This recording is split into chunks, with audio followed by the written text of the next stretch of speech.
Assalamu alaikum, dear viewers. The following minutes might be a little bit electrifying for us. We would like to introduce some departments to you and literally put them in a proper light. Some of these departments may not have a public appearance, but without their expertise and without their support, other key departments would face difficulties.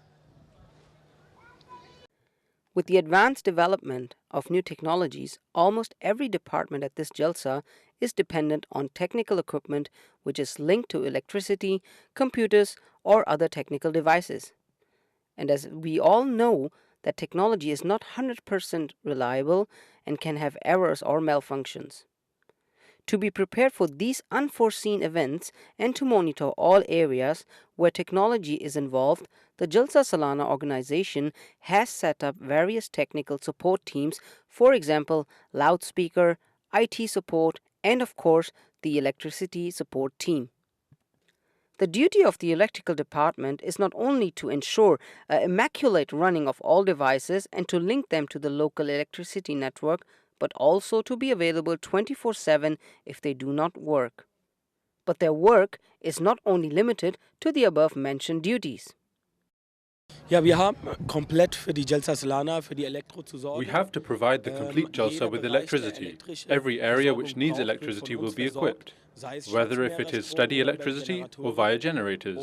We deliver electrical power to all departments. The total consumption of the Jalsa Salana, including the preparation and the wind-up, is round about 17,000 kilowatts of steady electricity and 5,000 liters of diesel to run the generators.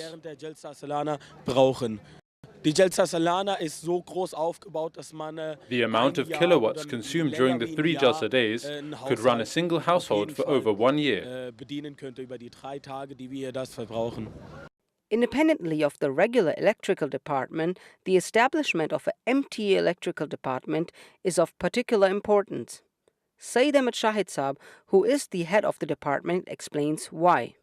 In reference to the Jalsa Salana, we are related with the General Electrical Department, but what the major difference is that we do not use their power sources for the simple reason. If in any department a short circuit would occur, it could and most probably would compromise the MTA recording and, most important, the live transmission. That's why MTA electricity operates separately from general electricity. To ensure that our power sources are not compromised, we constantly monitor our power sources by sending out our staff on regular patrol in the relevant areas. Furthermore, as backup, we have provided our studios and transmission trucks with power generators and mobile power units, which would immediately come into operation in case of power outage.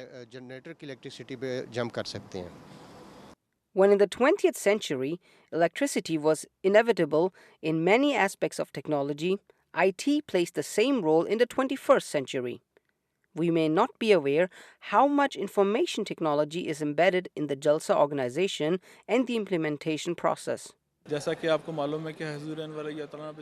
Hazur Aqdas, may Allah be his helper, has repeatedly emphasized in his addresses that the Jalsa organization has to ensure as much conveniences as possible to the visitors of the Jalsa Salana, we constantly strive for improvement in our duties.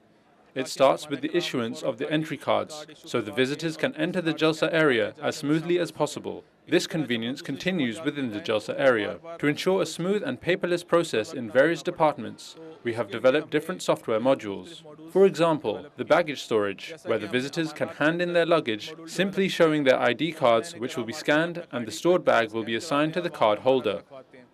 Another example is the first aid, where the patient's ID card will be scanned and a printout with the data of the patient and the symptoms will be provided to the doctor for treatment. And by following the instructions of Hazur Aqdas, may Allah be his helper, we are providing more departments with customized software modules year by year. The loudspeaker has a very long tradition and history in the proceedings of the Jalsa Salana. It goes back to the time of Hazrat Muslim Maud Raziyallahu Ta'ala Anhu. The main objective of this Jalsa Salana is to enhance our spirituality by listening to the addresses of Hazur Aqdas, may Allah be his helper, and the respected guest speakers, to ensure that these spiritual words not only reach the corners of the earth, but also be hearable to the guests wherever they are at the Jalsa complex. Almost every area of the the Jalsa is covered with loudspeakers. Therefore, over 250 loudspeakers have been placed. This requires a huge amount of equipment which has been provided through an external company to the organizers of the Jalsa Salana. Dear viewers, we hope that with this short report we could give you an overview about how several departments are linked to each other, all ensuring the smooth running of the 42nd Jalsa Salana Germany.